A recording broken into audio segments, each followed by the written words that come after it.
जय श्री कृष्ण। कृष्णाय वासुदेवाय हरे परमात्मने प्रणतः क्लेशनाशाय गोविंदाय नमः। एच.एस. भारद्वाज यूट्यूब चैनल पर आप सभी का स्वागत है। आज मैं आपको कार्तिक मास के बारे में जानकारी दूंगा। कार्तिक मास का स्नान कब से प्रारंभ हो रहा है, कब तक स्नान चलने वाला है, कार्तिक का महीना कब तक चलेगा, कार्तिक मास में कौन से ऐसे नियम हैं जिनको निभाना बहुत ही जरूरी है। कार्तिक मास का महीना बड़ा ही पवित्र महीना है। भगवान कृष्ण की कृपा पाने के लिए, राधा रानी जी की कृपा पाने के लिए कार्तिक मास का महीना बड़ा ही पवित्र है। कार्तिक मास का महीना शरद पूर्णमासी से प्रारंभ होता है और कार्तिक पूर्णमासी तक चलता है। इस बार कार्तिक मास का महीना महाशुभ योगों में पड़ रहा है। कार्तिक मास के महीने के 5 ऐसे नियम हैं जो सभी को धारण करने चाहिए। शास्त्रों में कहा गया है कार्तिक मास का महीना सभी महीनों में श्रेष्ठ है। कार्तिक मास में किया गया पुण्य, कार्तिक मास में दिया गया दान तथा कार्तिक मास में की गई भगवान की पूजा का अनंत गुना फल प्राप्त होता है। कार्तिक मास में प्रतिदिन सुबह सूर्योदय से पूर्व उठकर के स्नान करना चाहिए। कार्तिक मास में प्रतिदिन भगवान की पूजा करें और कथाओं का श्रवण करना चाहिए। कार्तिक मास के कुछ ऐसे नियम हैं जिनको निभाना बहुत ही जरूरी है। शास्त्रों में कहा गया है जो महिलाएं कार्तिक के महीने में ये 5 नियमों को निभाती हैं उनके घर में सुख और समृद्धि हमेशा बनी रहती है। कार्तिक मास में घर के अंदर पवित्रता का विशेष रूप से ध्यान रखें। सबसे पहला नियम है प्रतिदिन स्नान का। कार्तिक मास के महीने में जो सुबह सूर्योदय से पूर्व स्नान नहीं करते उनका जीवन व्यर्थ है। कार्तिक के महीने में प्रतिदिन सूर्योदय से पूर्व स्नान कर लेना चाहिए। स्नान करते समय गंगा माता का ध्यान करना चाहिए। गंगा माता का ध्यान करते हुए प्रार्थना करें कि हे माता गंगा हमें आशीर्वाद प्रदान करें। जल में 2 बूंद गंगा जल डालकर के स्नान करना चाहिए। प्रतिदिन स्नान करें। स्नान के बाद में दूसरा है भगवान लड्डू गोपाल जी की पूजा का नियम। प्रतिदिन भगवान लड्डू गोपाल जी को स्नान कराएं। कृष्णाय वासुदेवाय हरे परमात्मने प्रणतः क्लेशनाशाय गोविंदाय नमः। प्रतिदिन भगवान को स्नान कराएं, मंत्रों का जाप करें या ओम नमो भगवते वासुदेवाय नमः मंत्र का जाप करें। स्नान कराने के बाद में भगवान को तुलसी दल समर्पित करें। महाप्रसाद जननी सौभाग्य सुख वर्धनी आयु व्याधि हरा नित्यम तुलसी तुम नमस्तुते। सभी प्रकार की व्याधाओं का नाश करने वाली महाप्रसाद जननी, यानी यह भगवान को चढ़ाया गया तुलसी का पत्र महाप्रसाद बन जाता है। सर्व सौभाग्य प्रदायनी, सभी प्रकार के सौभाग्यों को प्रदान करने वाली है। आयु व्याधि हरा नित्यम, आयु रोग और व्याधि जो भी है उसके सारे कष्टों को दूर करती हैं। जो भी आपके आयु पर कष्ट आता है, आपके शरीर में कोई रोग है, किसी प्रकार की परेशानी है, सारी दूर हो जाती हैं। कार्तिक मास में तुलसी माता के सामने पूजा का नियम बनाना चाहिए। यह दूसरा नियम है कार्तिक मास का। तीसरा, पहला स्नान का, दूसरा भगवान कृष्ण की पूजा का और तीसरा नियम है कार्तिक मास में तुलसी पूजा का। कार्तिक मास में प्रतिदिन तुलसी माता के सामने दीपक जलाना चाहिए। तुलसी माता के सामने दीपक जलावे, तुलसी माता को जल दे और तुलसी माता की परिक्रमा करनी चाहिए।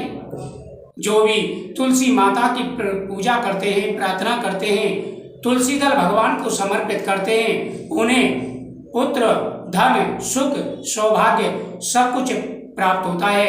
माता तुलसी का आशीर्वाद प्राप्त होता है। माता तुलसी प्रसन्न होकर के हर प्रकार की मनोकामनाओं को पूरा करती हैं। इस प्रकार से कार्तिक मास में नियमों का पालन करें। चौथा है प्रतिदिन कथाओं का श्रवण। कार्तिक मास की जो भी कथाएं हैं प्रतिदिन उनका श्रवण करना चाहिए।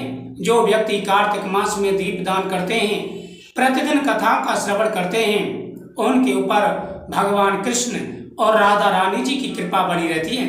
जीवन में ना कोई कष्ट आता है, ना कभी कोई परेशानी आती है।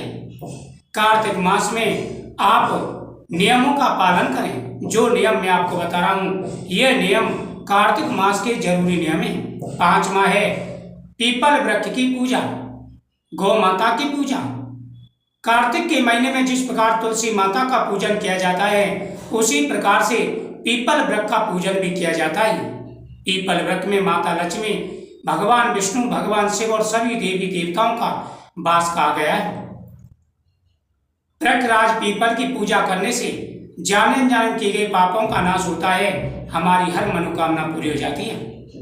सभी को पीपल वृक्ष का पूजन अवश्य करना चाहिए। उसके साथ साथ गौ माता का पूजन करना चाहिए। जो भी कार्तिक के महीने में गौ माता का पूजन करते हैं, उनको सभी देवी देवताओं की पूजा का फल प्राप्त हो जाता है। कार्तिक मास का महीना त्योहारों से भरा हुआ है। कार्तिक मास के महीने में जो महिलाएं नियमों का पालन करती हैं, प्रतिदिन कथाओं का श्रवण करती हैं, उनकी हर मनोकामना पूरी हो जाती है। कृष्णाय वासुदेवाय हरे परमात्मने प्रणतः क्लेशनाशाय गोविंदाय नमो नमः। कार्तिक मास का महीना इस बार 6 अक्टूबर से प्रारंभ हो रहा है और 5 नवंबर तक चलने वाला है। प्रतिदिन कार्तिक मास में भगवान की कथाओं का श्रवण करें, कार्तिक मास के नियमों का पालन करें। शरद पूर्णिमासी की रात्रि को चंद्रमा की उजाली में खीर का प्रसाद रखा जाता है। इस दिन महारास हुआ था और उस प्रसाद को जो भी खाते हैं, उनके रोग दूर हो जाते हैं, उनकी हर मनोकामना पूरी हो जाती है, भगवान का आशीर्वाद प्राप्त होता है। कार्तिक मास के महीने में तुलसी माता की पूजा करने से शरीर निरोगी रहता है। और अगर आपकी सूनी गोद है, संतान का सुख प्राप्त नहीं हुआ है या घर में धन की परेशानी रहती है, तो आपको जरूर ही कार्तिक मास में पूजा करनी चाहिए।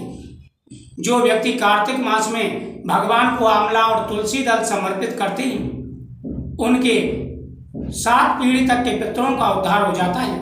उनके जीवन में जो भी परेशानी, दुख और कष्ट आ रहे हैं, वह दूर हो जाते हैं।